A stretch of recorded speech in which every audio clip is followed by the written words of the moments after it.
Okay, let me just say that it's December 9th, 1974, and I'm interviewing Max Braude in New York City. Okay. What do you want me to do with this?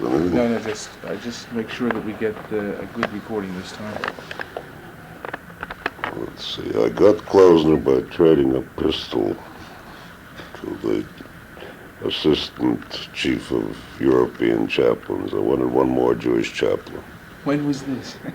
This must have been a couple of weeks before the liberation of Dachau. You needed another chaplain? I needed another chaplain, couldn't get one, so this guy came along, and since he was a former Air Force type, he had no souvenirs. I had a bag full of P-38s, so I gave him a pistol for a Jewish chaplain. A couple of weeks later, hello, we're getting a Jewish chaplain. Do you remember the guy that who was in charge of? I think his name was Peterson. So the next thing is that I get notice that it's Klausner. Where is he going to be assigned? First place, I wasn't delighted because he had never seemed particularly cooperative, and of course he hated the Army. It hadn't entered my mind how he would work out in this situation. I didn't know what the situation was going to exist. But then Dachau comes along, and I get through a request to the European headquarters to assign Klausner to the 116th Evacuation Hospital. And the address of the 116th Evacuation Hospital was Dachau, but nobody knew that. But you? I did. You did. Because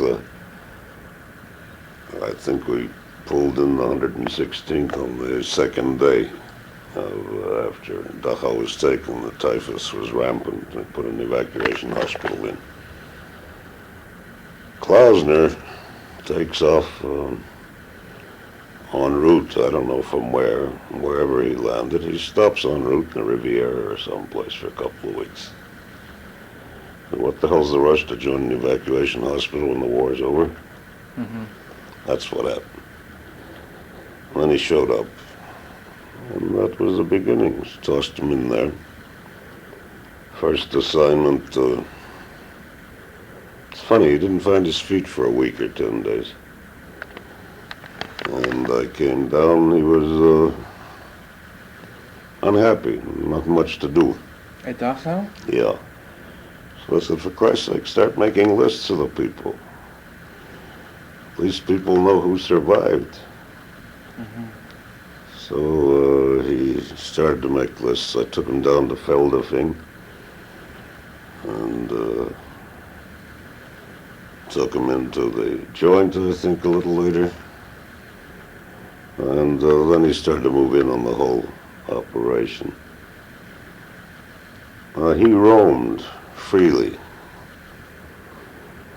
And though our army was pulled out of the Upper Bavaria area later, the 7th Army pulled out, the 3rd Army took over. I was the 7th Army chaplain, with Klausner assigned then out of the evacuation hospital to my office, Mm-hmm.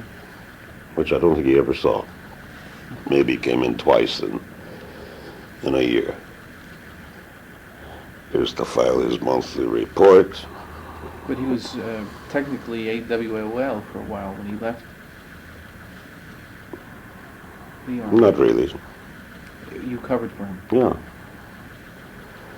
It was very simple. Each chaplain had to file a monthly report, so I typed up a monthly report for Klausner. As far as the world knew, I mean, the officialdom knew he was operating in my office. My immediate superior knew he wasn't around, but... was your immediate superior? Who he was at that time. Somewhat of a dope, but very cooperative. What the hell was his name? Frightened stiff all the time. He's gonna get killed. But they let me alone. Whatever I wanted to do, I could do. And so I never had any problem covering Klausner wherever he was, except that I wanted to know where he was from time to time. And we never had any differences of opinion about it. I knew what he was doing. I'd run into him in Munich. Mm-hmm. Sometimes I'd go down through his area. I went down through his area to meet with the brigade at Tarvisio. When he met with the brigade was the beginning of the gun smuggling and the DP smuggling. All right, do we want to get into that? So before we do, I'd just like to ask you, there was no difficulty between you and Klausner at all? Not that I know of. Not, you know, okay, fine.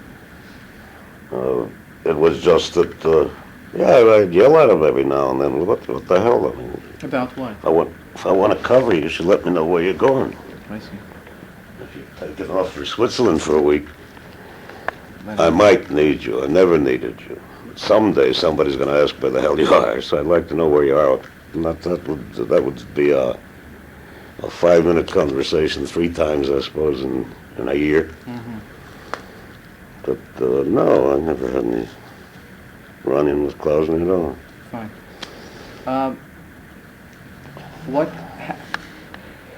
In fact, he didn't even know my name. In the first book that he put out, he's got me listed as Michael Braude. Well, I noticed that a lot of people refer to you as Mike. That was the confusion. Uh-huh. Nickname. I see. What about the guns that were sent from Europe to Palestine? How did that develop? Who initiated it?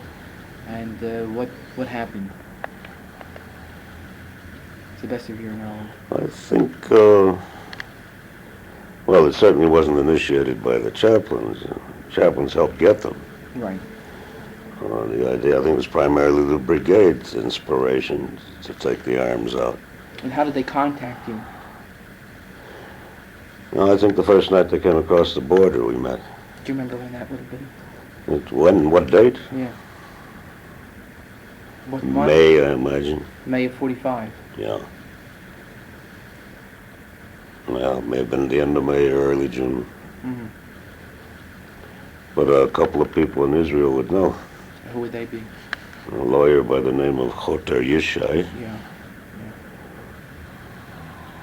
And don't know what Caspi's doing. He was a major, then a transport officer. Choter Yishai was a captain, I think, in the brigade. They came, and I think the first meeting was held in my villa in Feldafing, which I retained for a long time after I left the area. Okay, so were you the first one they contacted? I don't know. I don't think so. It might have been.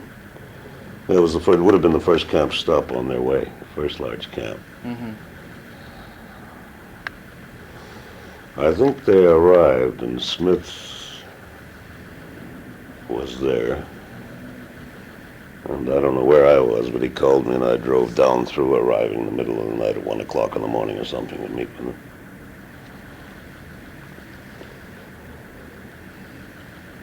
And then the trucks used to go back and forth, sometimes with uniforms. Yeah, well, how did it happen? Could we be specific as possible?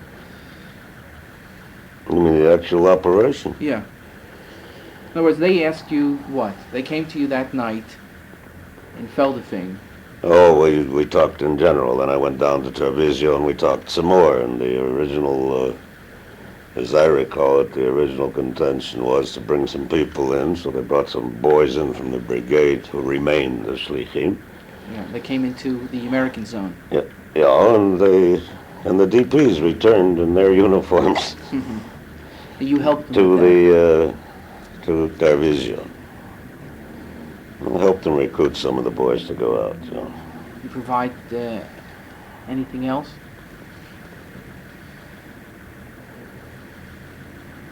A bunch of junk.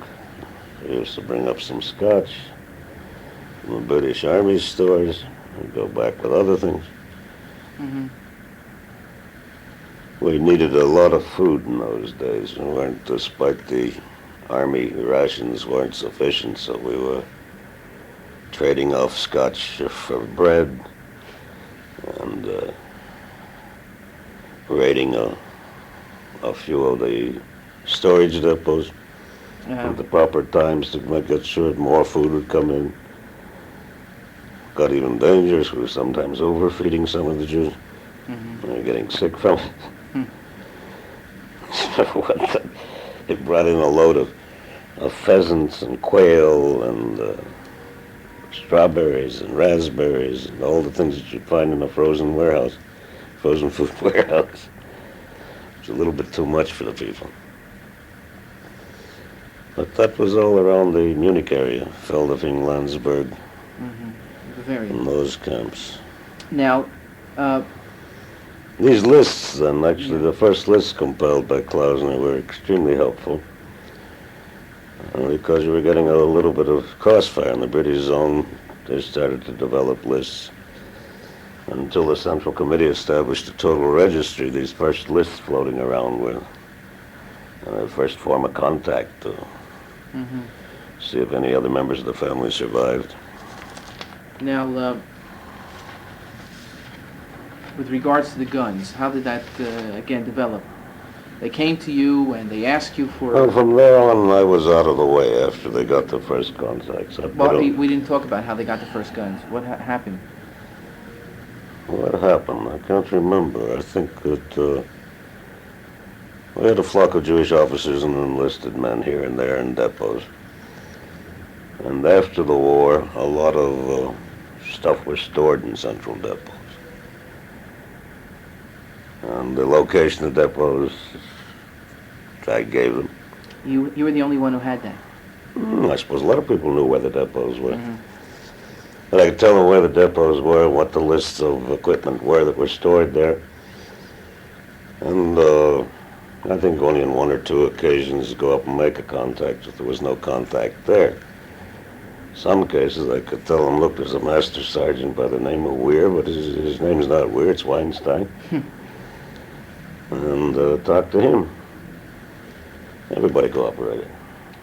So in other words, you didn't have to make the, you just told them that there was such and such a person at this depot, but you didn't have to make the contact for them. Oh, I suppose once or twice I did. I think I did once. And I had to make a contact for them when the brigade moved to alongside of a depot in Belgium. And I remember I drove up to Belgium, visited the depot, met with a dozen officers and some men, and then finally told them to try so-and-so and so-and-so. One of these two guys ought to be all right. And then they just started to cart away vast supplies of material? Well, that's exaggerated. One time they claimed they'd emptied the depot. I doubt that. But well, there certainly were large supplies of materials. And about how many? And the relatively small amounts of 1945. But 10 truckloads would... In fact, I remember once we had 10 trucks en route to ship. And we're going through to Marseille for loading. Well, 10 truckloads of small arms is a lot of small arms and ammunition. They were also dealing with grenades and bazookas and things of that sort? I'm not so sure that they shipped so many bazookas. But they did have bazookas in the Belgian depot. You see, that's why all these references to me is I was always in a key enough position to find out and to determine who was the right contact. And after that I knew very little about it, unless somebody got into trouble. I see. Somebody got into trouble and I'd go out and do something about it. Could you give me specific examples of where people might have gotten into difficulty? Well, let's see. There was a Colonel Hunt who was a mumser. Colonel who? Hunt, H-U-N-T. West Point, a regular army officer, sharp, who was making a lot of trouble in his area. Which was? near Darmstadt. My memory serves me right, it was the 15th Cavalry Reconnaissance Squadron he commanded. And a lot of Jews were being shipped through that area, down through France. And Grobman was in some of those transports. And this guy would stop him. Well, there was no Transports of guns or of people? Of people. Of people. And he would be the kind of a guy who, it's an illegal movement. Stop him, hold him up, all sorts of... he was performing his duties according to the paper. But he also wasn't fond of Jews. So I got rid of him in a very nasty way, which I'm not proud. Could you be specific about how you did that? Well, I filed a report on... I didn't file a report on morale in his unit and on his officers' club, which resulted in a question from my commanding general, what the hell's the matter with you? Why haven't you filed a report on that inspection? I haven't got anything good to say. Just innuendo. Where were you? Spent all your time in the officers' club? General, I'd like to, but chaplains aren't allowed to visit bordellos. And enough of that. And since I was a pretty well-liked regular guy, this became tremendously exaggerated, because if Braude is saying things like this must really be a hellhole. Well, he was relieved. Took about a month and got rid of him. And how important was his being relieved in terms of... It blocked movements through that area for about that month's time. Had to reroute them. So without you being there, it's possible that the transports would have... They'd have gone another way. They'd have gone another way. They'd have gone another way. It's not that. But I mean, it was just that kind of a key position to be able to do things about it. Made it things easier then for them. Yeah. Well, the other sort of nonsense, I shall always remember this. I think I told you about it the last time. I was at a time when our tour was in Vienna and Soskis. And my contact, whose name I always have to look up in Deckel to figure out, because he was a Ephraim and he didn't know what his name was. We suddenly were getting pressure from the British on the American Army that got all the way through to the constabulary that all organized movements must be stopped. When was this? Do you know? Late in 45, I think. Early 46. Oh, it must have been early 46. Organized movements which were coming in from Eastern Europe crossed into Germany and then disappeared into the DP camp. So I asked a stupid question. What's an organized movement? And I told you the story. Yeah, but for the record, I think it's important again. Well, an organized movement is 200. And the next day I caught hell from my generals at Braude. For God's sake, your people are stupid. 7 transports of 199 crossed the border last night. That won't work. And, so for a while, but what happened with that? Can you just... After that, nothing. So they screamed a little and they started to move again, and then they stopped watching them. And there used to be the crossing points. I was always had somebody in the war room, knew where every patrol was every night. And if there was any crossings, sometimes there'd be crossings of 5 or 10 people, unorganized but very important. Well organized and very important people to get out. And we didn't dare put through with a total group. And then it was simply an issue of where will they cross the border. And you were the only one who was really in the key position to be able to tell the the brigade what was going on. I was there. No, somebody else had been there and done the same thing. I was there, that was all. Yeah, but if we're trying to understand the role of the chaplains, then it's important to state that. Well, let's put it this way. It was not particularly in the chaplaincy role as in the staff officer role. It wasn't because I was a chaplain that I had access to it. It was because I was a member of a headquarters staff of the police unit for the country. But you were there because you were a chaplain. Yeah.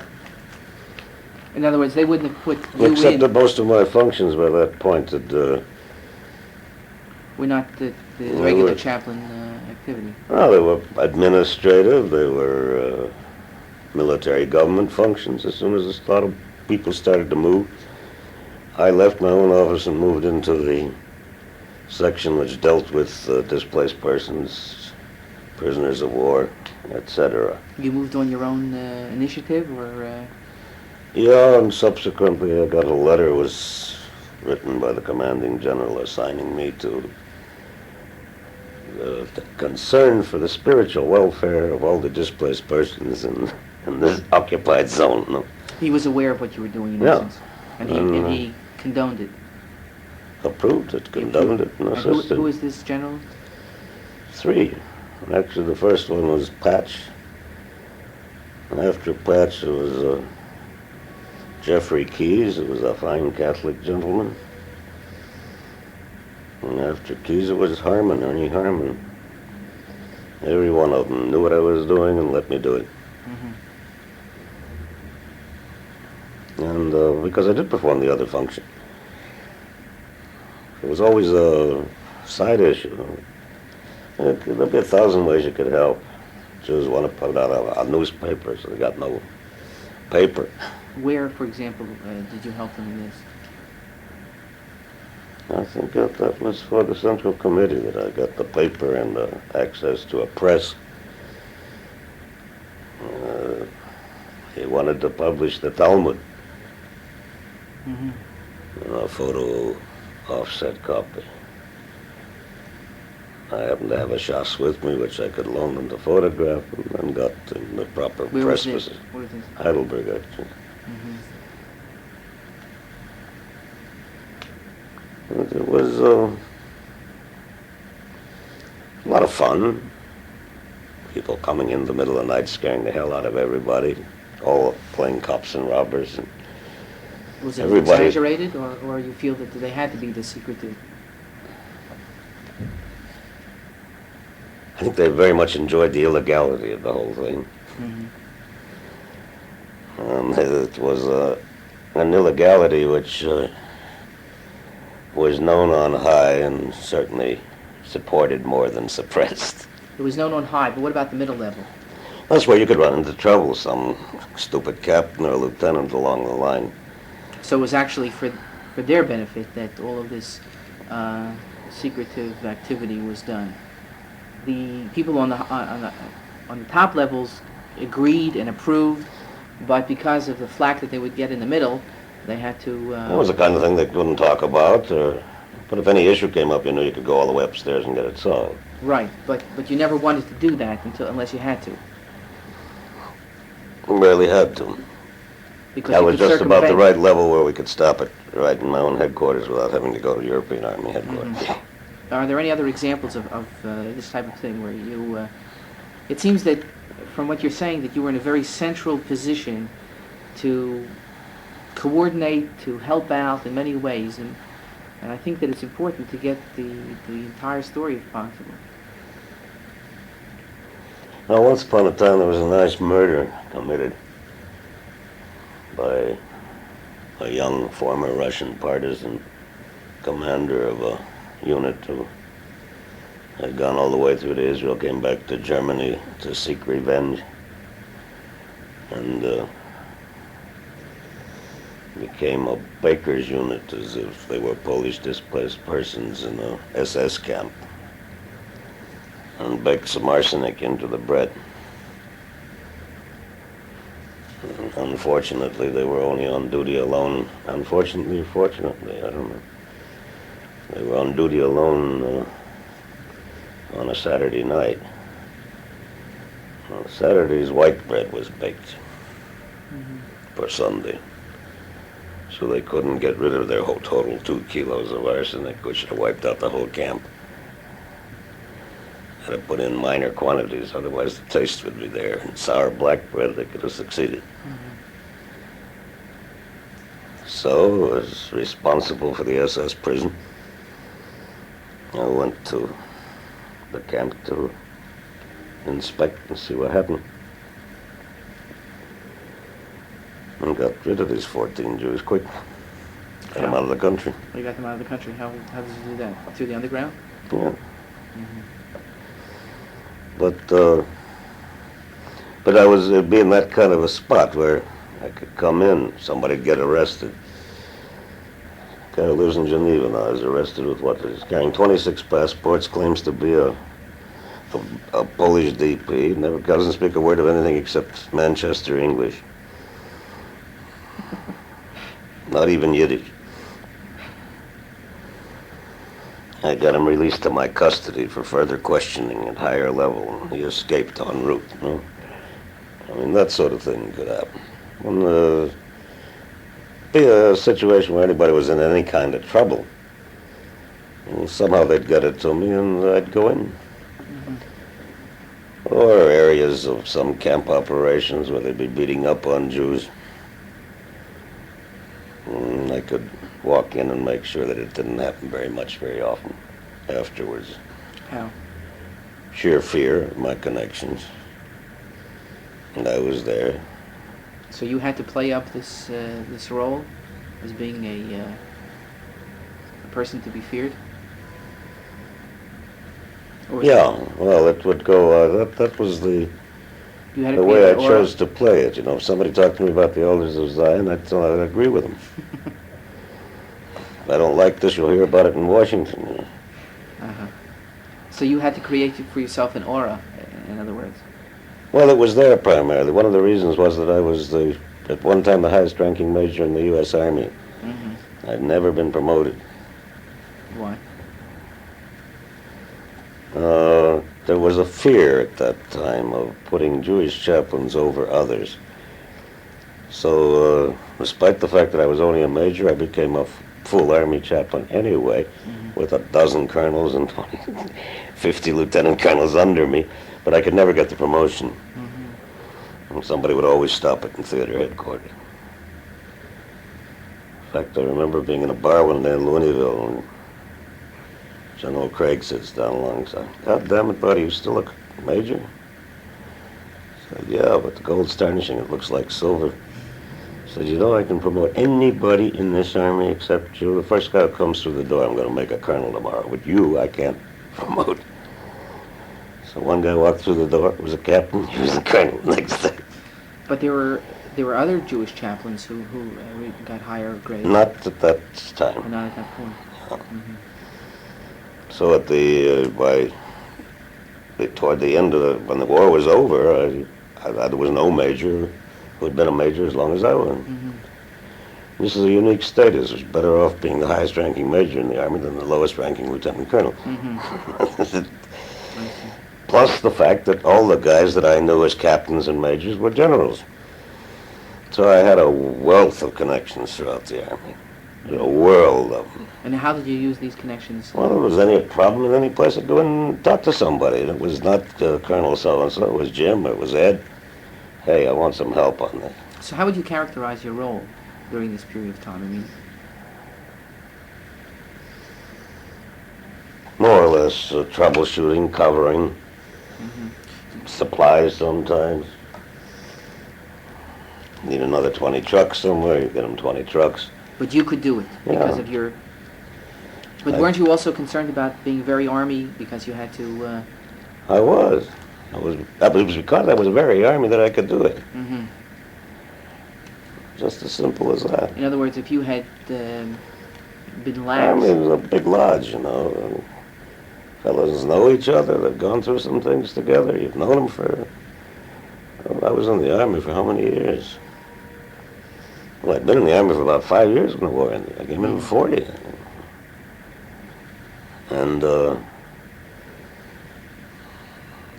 There was not a place I could go without running into somebody. That you knew? And pick up the telephone book for a unit and figure out that, oh, I know this guy from back there, and that would settle it. Were there any key activities besides the ones that you mentioned that we should be aware of? Where your position was helpful? I think I became more key after I left the Army. See, they were going to send me back home because I'd been overseas too long. And I was in bad shape because I was a regular Army officer. Regular Army officers are not allowed to retire in wartime. And there were no peace treaties, and therefore it was still wartime. So I created some kind of a stink and was allowed to resign. And then I immediately became the chief of camp operations for the International Refugee Organization, which there I did play a crucial role. Because when the Jews stopped moving to Israel, or wouldn't go, and inertia had set in. By what year? What year? 1949 and 50. The state had been created. I think we started in 48. And I then instigated a liquidation program of the camp operations, Jewish and non-Jewish, in the U.S. zone. And started at the north and worked my way south, just closing a camp or two every week. What do you do with the people? Everybody.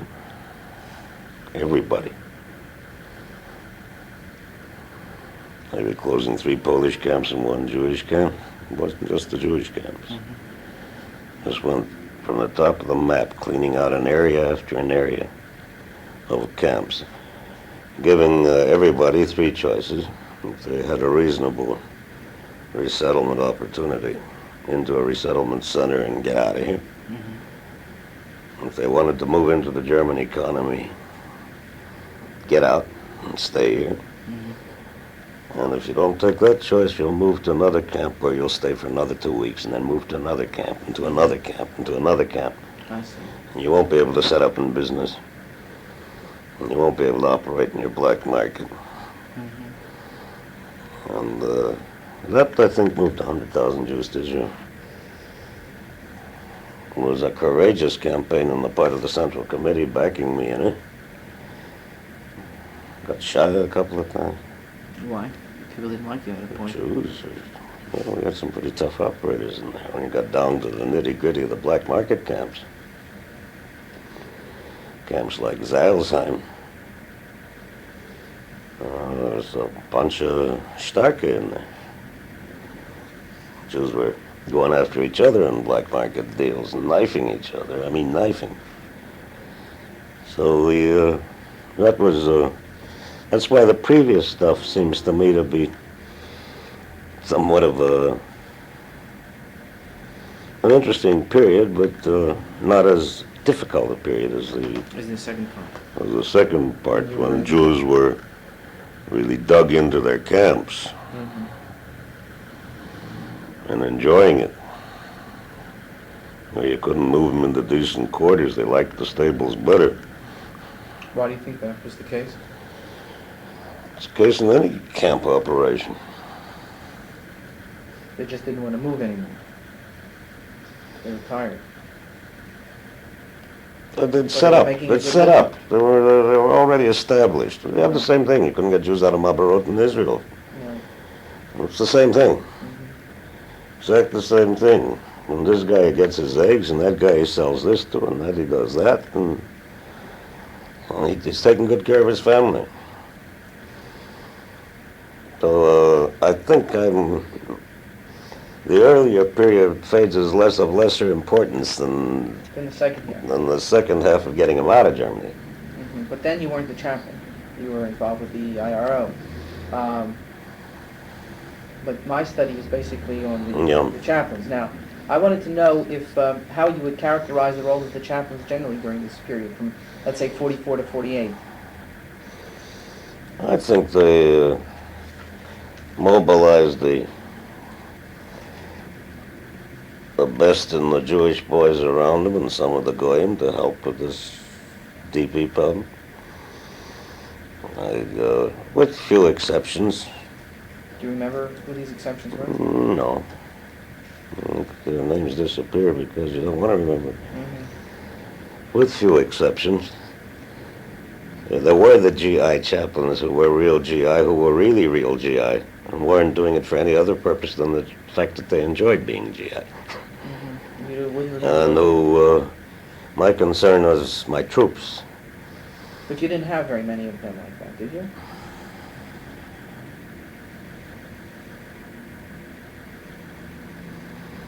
I certainly didn't have them long in crucial spots. I got them the hell out of there. I could move them, you see. And I'd get them away from any situation where they might be a pain in the neck. Yeah, there were 2 or 3. Do you remember those? Yeah. When would you tell me? No. Off the record. Off the record. I'll shut off the machine. No. But there were only 2 or 3. Only 2 or 3. Well, the difficulty I have is that because I'm interviewing so many of them, I don't know if the stories that they're telling me are accurate. You know, after the fact, it might be difficult. So it would be helpful if you would be willing to tell me. I don't think it would be fair at all. Why? I'm sure that these men have certain rationalizations about their activities, that they believe that this was their sole responsibility. I know there's a chaplain in San Francisco today who felt that way. Who's he? Again,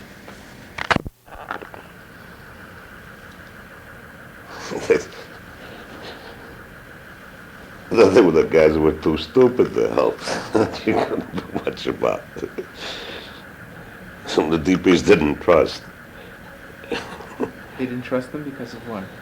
They knew the guy wasn't so bright. Do you remember any of those?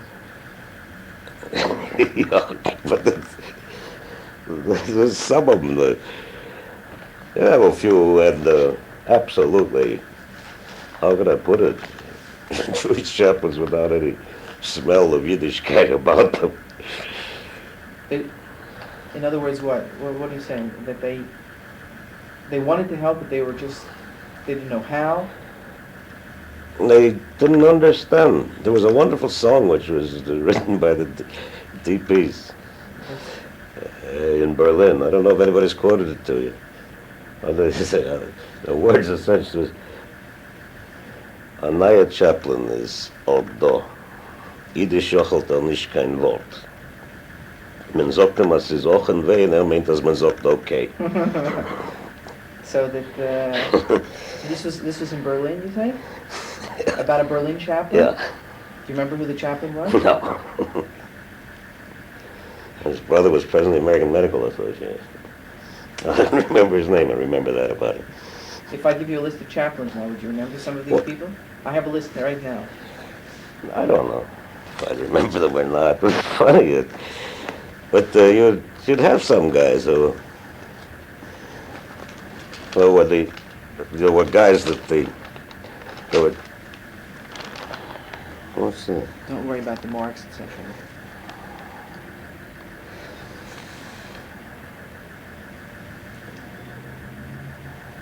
What's this mean, period of service, May 45 to June 47? This is a list in back of rabbis in uniform. Well, what the hell do I mean by May 45? Where was it before then? Oh, this is the period of time in which you were working with these Oh, I guys. see. May 45 is the earliest date you could have been involved with it. Well, perhaps actually it's in 44 as well. No, yeah, it's May 45 is before. That's why they start Yeah, with I that see date. yeah. Nobody's marked earlier than May 45. Although they're wrong, it started a little bit earlier. This was put together by Icon, Rabbi Icon.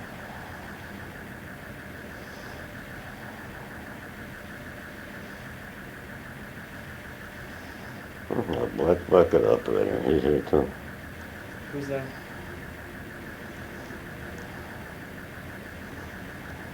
Did you see Oscar Lipschitz? Yes. Why? How is he? Fine. Still in the army? Is he retired? He's retired, to the best of my knowledge. He has a congregation, and he works as a... Went to my yeshiva. Oh, that's right. He apparently did a good job in Austria. Wasn't in Germany long. So it was a pretty messy. There's a wonderful guy on this list. He never seemed to ever get near any DPs, and I don't know whether it was an accident or what it was. Who's that? Louis Milgram. He's with Hillel now. Where? Oh, he was always with the Air Force, and he was always placed in positions where he was never near any camps or any...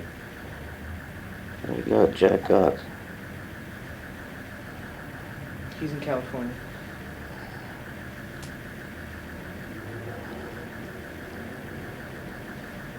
Manny Shank, he died, didn't he? No. You sure? Lauderhill, Florida. Just spoke to him the other day. What Rabbi Shank died about a year ago. Who am I thinking of? I thought it was... If I remember correctly, he's retired. There's a guy who had a brother who was a rabbi and a DP who wasn't very helpful. Who was that? Abraham Spiro. No, he wasn't helpful? Spiro wasn't helpful? Not too much, no. Can you tell me about it? Because I spoke to a chaplain's assistant, said that he thought that he did well. To who? Saul Loeb. I don't know. He worked with Dembowitz. No, Where's excuse me, Dembowitz? Kurtzer. Where's Dembowitz? Dembowitz is on the other side here. No, where's you now? Oh, I'm sorry. Dembowitz is in Philadelphia, Havertown.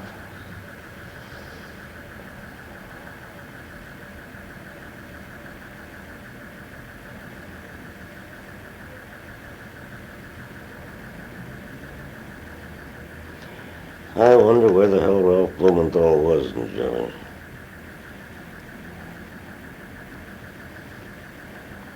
Oh, he came in August 46.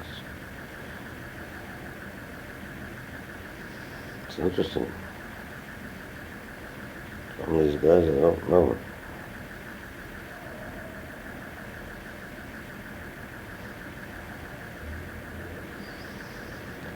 Morris Kurtzer. He's now in Scottsdale, Arizona. I thought he'd been in Italy too. He was. Mark France. But it was, well, he wasn't. He was in Italy at the time that the chief rabbi became Catholic. Chief rabbi of Rome converted. Yeah, that's the...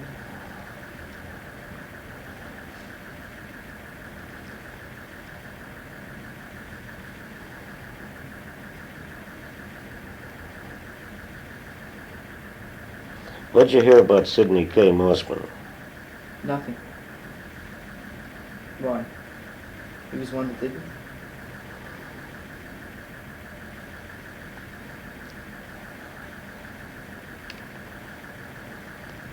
I say that some didn't do anything and some were stupid. I mean, That's basically the same thing. there is the situation. I know Louis Milgram well. Louis is a fine guy and a real Jew. But I know he just never got, he was never in an area where he could do much. Right. West Place air bases were usually pretty remote from cities. Mm-hmm. And guy got out in one of these bases, he never left. So some of the people who didn't get involved because they weren't in contact. It's as simple as that. I understand that, but what about those who say we're in contact, but they were the butt of DP jokes, like the one you quoted? Well, some of them, I'd say, didn't get much involved.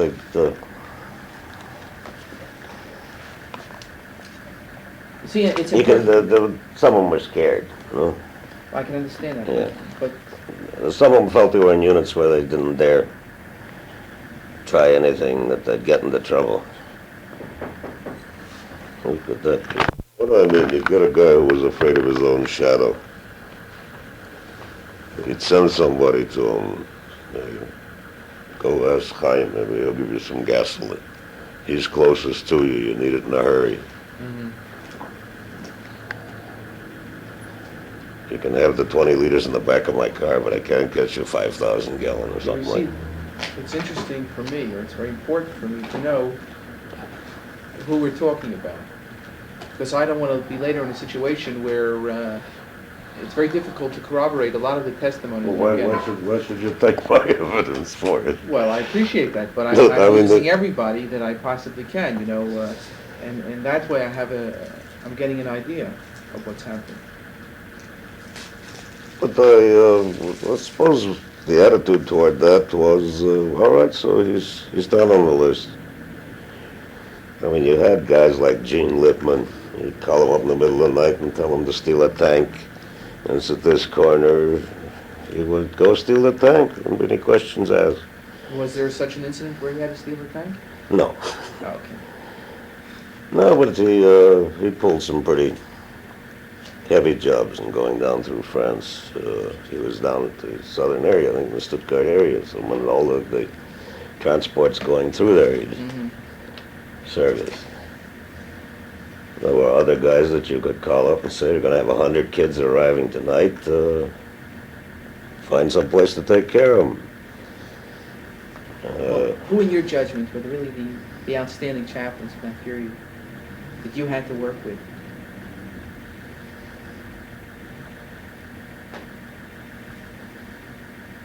Well, there was an awful lot of good ones. It's pretty hard to put a star on anybody. Herb Friedman got quite involved. Klausner was certainly very heavily involved, but Klausner was in a key position because he was free to roam. He was the only guy who was given the benefit of total coverage, knock yourself out, do what you please, and be the redeemer of the Jews. Enjoyed the role and must have done a hell of a lot. About which he probably knows more than anybody else. Lippman, I think, was certainly pretty outstanding insofar as the movements aspect of it, and moving people was concerned. But there certainly is somebody I don't even know who probably did much more on any of the arms aspects of it. But I wouldn't try to rate them. And a few deadheads. Well, the deadheads, I'd like to know who they were, so that... I can't remember their names. I've gone through the list and trying to remember. There's two names there. I don't know which one of the guys it was. If I'd have to go back and figure out which unit he was in, then I'd know. No, I don't. I'd go remember if he's in the 88th Division or in the 100th Division. Okay, fine. Let's put it this way. I would know that the 100th Division chaplain was a louse, Where's the but I other don't one? remember who was the 100th Right. Division chaplain. That's one of the problems. He's a hell of a long ways back.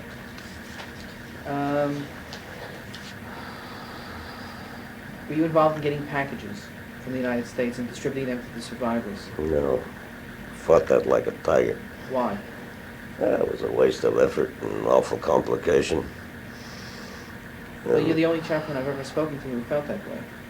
So I'd really appreciate your comments. And the reasons for that was simple. If I wanted clothing, I'd go confiscate a factory. You could, but what about other chaplains in other areas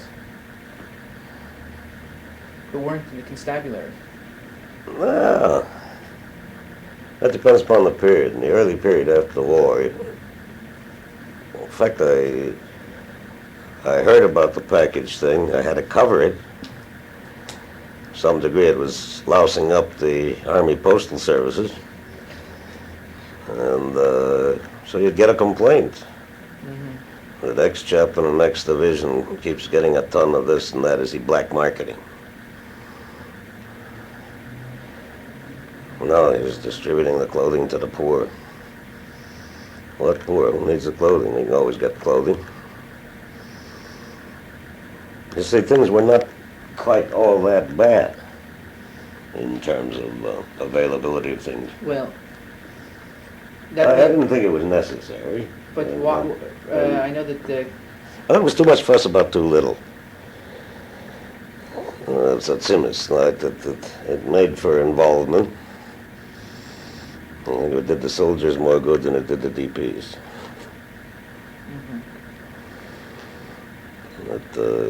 That's my own evaluation of package programs.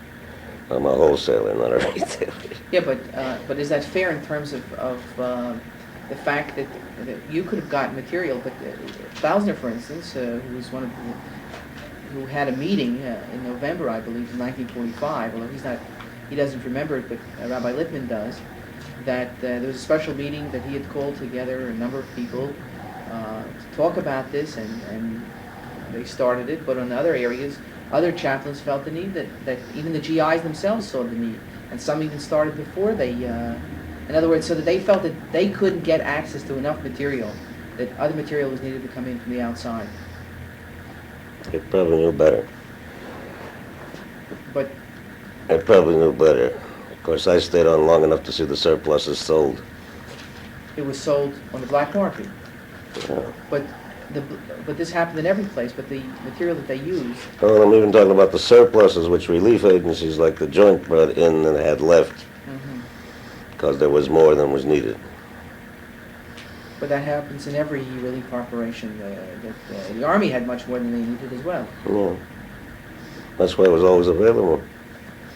I don't know. Why, I didn't for like instance, the operation. Why, for instance, did Rabbi Klausner come to you and say, look, I need such and such? Why didn't Rabbi Wall come to you and say, I need such and such?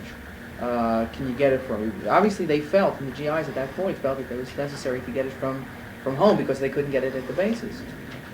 No, they couldn't get it at the bases. But after all, there was a big organization, two big organizations at work. There was UNRWA and there was the U.S. Army. But the Army... And the U.S. Army, if it needed shoes for displaced persons, would go take over a shoe factory and all of anything that was in it, give the German owners a receipt for it. During the early period of time? Yeah. So, but then I still understand, why would they then have to write back? Why did the GIs write home in great numbers and saying, I need the I material? don't know. Why didn't the chaplains do that? If Klausner, for instance, had access to I'm you... saying there must have been needs, which I didn't know about. And your grounds for fighting it was, I didn't fight it. well, or opposed it. I covered it, but I didn't like it. I thought it was too much fuss over damn little. Now, what There was about...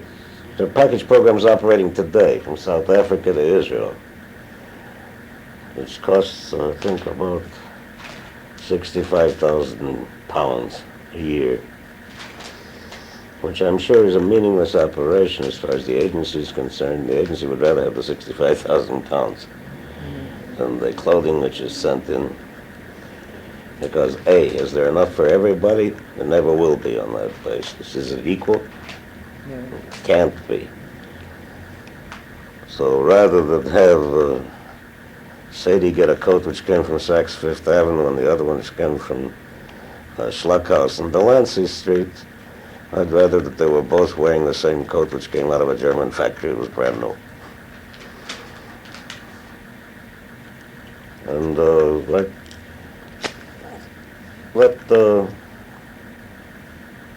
no, I was not involved in the package problem. That's the answer to your question. Okay, fine. I hope I can continue. No, he doesn't bother himself. He enjoys himself sitting in chairs like that. What about your contact with the JDC? Do you remember when that took place? And Yeah. Must have been around June or July of 45. First one came in. do you remember who? Nobody remembers his name because he was thrown out in about a month. I don't know what his name was. Remember why he was thrown out? He was no good. He ran around buying cameras. It wasn't me let rock. I can see him, but I don't remember his name. I've got a remarkable ability for forgetting names. He was the very first one in the U.S. zone of Germany. Very first one in the U.S. zone. Well, I was delighted. DPs were selling him cameras without lenses.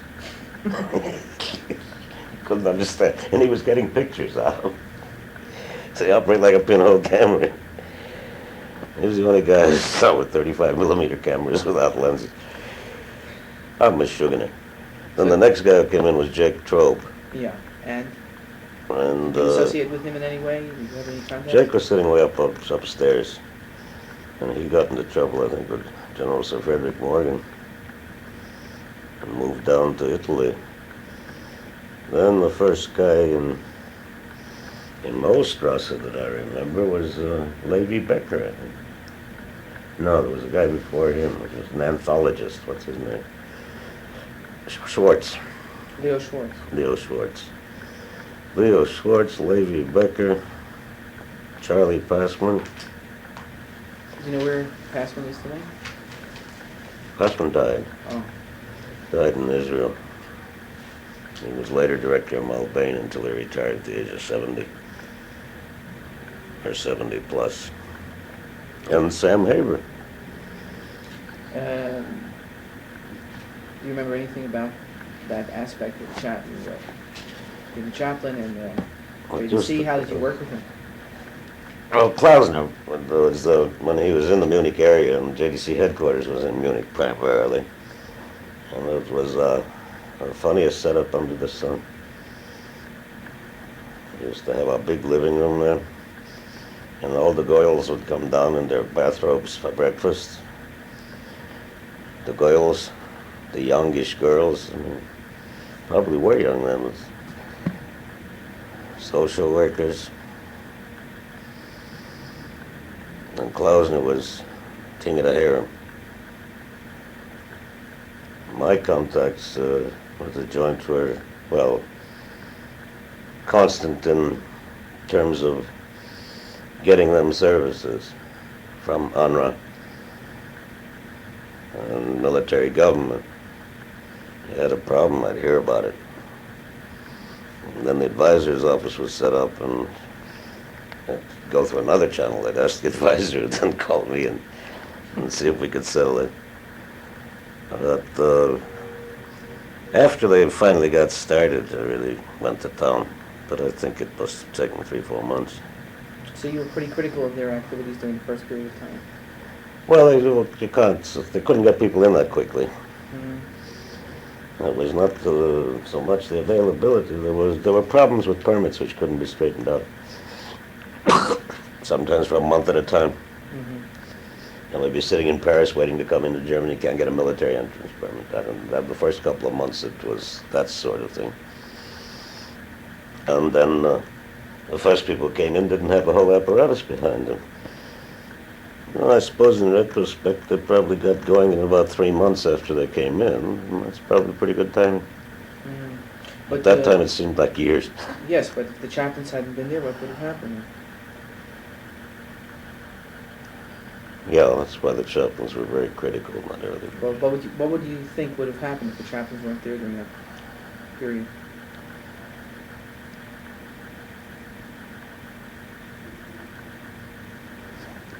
I suppose the Jews would have been as well off as the other displaced persons. Would they have suffered more than the other displaced persons? In other words, pretty hard. are you degrees of suffering between somebody who's been in a slave labor camp for 6 years as a Pope. Maybe you might think he deserves it, but and the Jew who's been in the camp, pretty hard to define. They weren't all volunteer workers by any means. There was a lot of concentration camp inmates who were not Jewish. In the early days, one of the first big jobs, I was instrumental very early in the game in getting separate Jewish camps established. As the Russians and the Jews and the Poles were killing each other when they had mixed camps. So you see that as the major contribution of the chaplains? Well, once they got them separated, and then to put it quite, what's that?